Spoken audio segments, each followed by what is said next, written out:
Do you ever feel like you're being watched?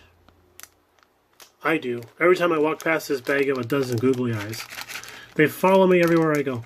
I'm going to put these in a drawer because they're kind of creeping me out. Hey folks, welcome back. It's Brian with BG Model Workshop. And we're doing the final of our egg plane build. Yes, the MiG 15. I'm thinking this says MiG.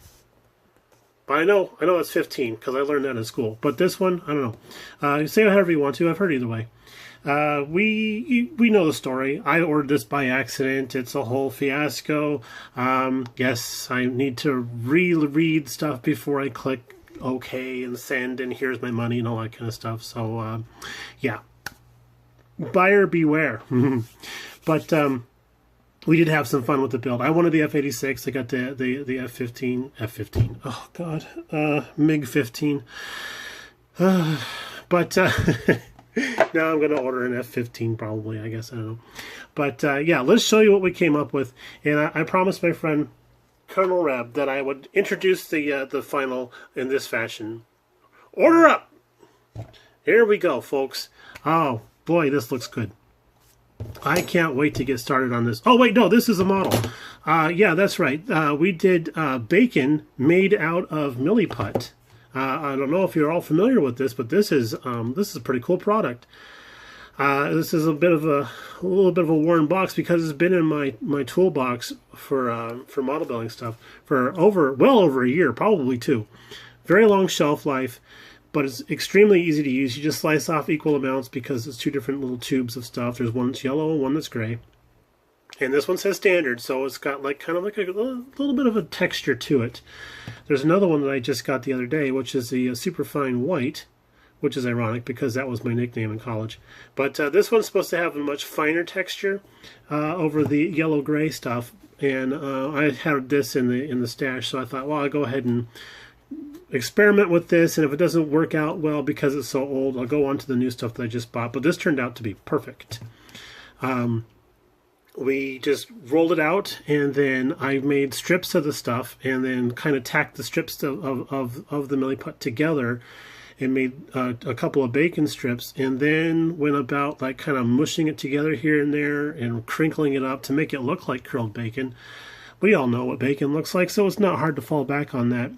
And even though I say that, I still had to Google bacon so I could have pictures of it sitting next to me while I'm painting it. Mixing up the colors was very. Excuse me, my mouth is watering. Mixing up the colors was probably the biggest deal for this particular thing. Sculpting the bacon was very easy. Figuring out how to do the egg yolk and egg white, that was very easy. Figuring out how to paint bacon, that was hard. That was really hard. I tried my best at it. I hope it looks good. A couple of the colors we had used was we used clear orange and we used some clear yellow, and these guys really helped out with giving this a nice type of like a glow type of almost. We mixed the clear orange in with batches of hull red as well as some red brown, and then we also mixed the clear yellow in with some flat white to give us sort of like the fatty colors that we see going through in these areas here. And then we'd also use a little bit of flat red with some flat white to do a basic pink texture. We did a pink base and then painted on top of all that stuff. But another key that we used, and if you don't have this color in your arsenal, I really think you should consider it.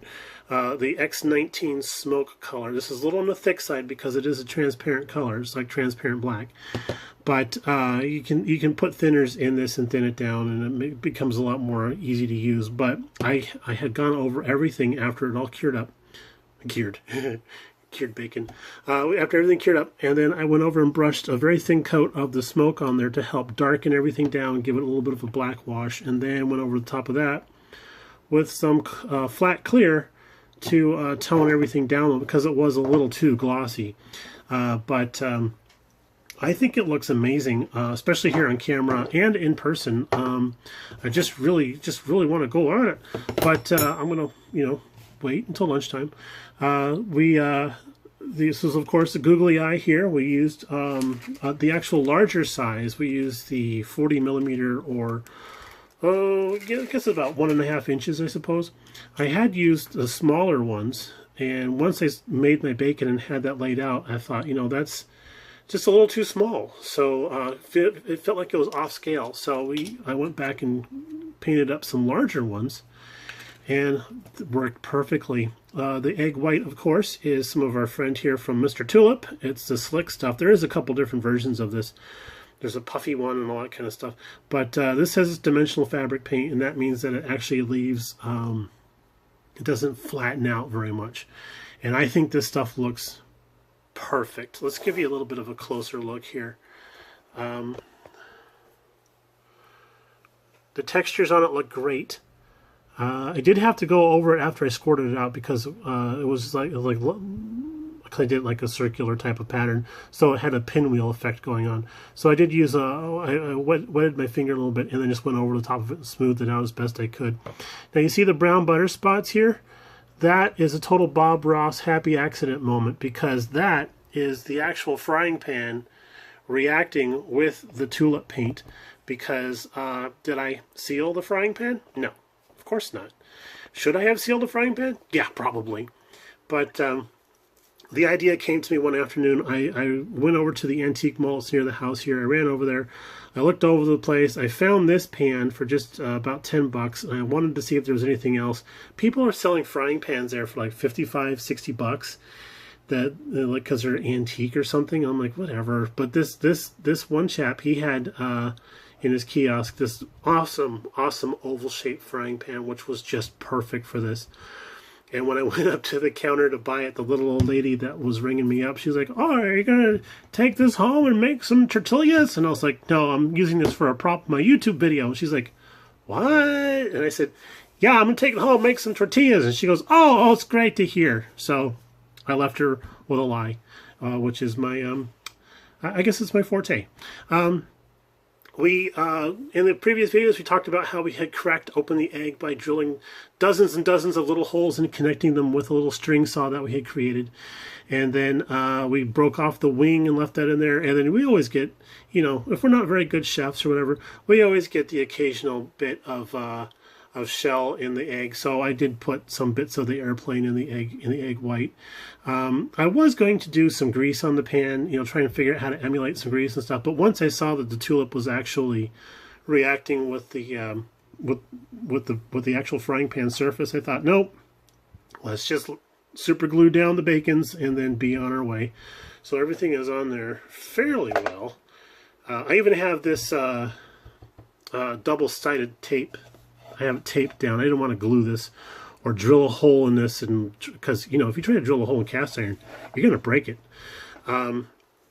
So I thought, we'll just leave it at that, like that. I have shown this to a few of my friends. I've shown some pictures, and they're like, dude, you got to take this to a show and enter it in the miscellaneous area. It's just going to kill people. They're going to love it. I'm like, that's great. I want to do that. But I only know about car shows in the area. I'm a part of a couple of car model clubs, and there is only one show in the area that I know of. It's going to be in November. I keep wanting to say September, but it's in November, and I'm not even going to be in town then. I'm going to be in freaking I'm going to be in Acme for crying out loud. So I have to hire somebody to take this to the show for me and enter it in my stead. Let's see there. I think I've covered just about everything. If there's any questions, please ask them down below. I'll be happy to answer those. Let me know how you liked it, and I guess we'll talk to y'all a little bit later on. I'm going to dig in, and we'll get back to you a little bit later this week. Bye now.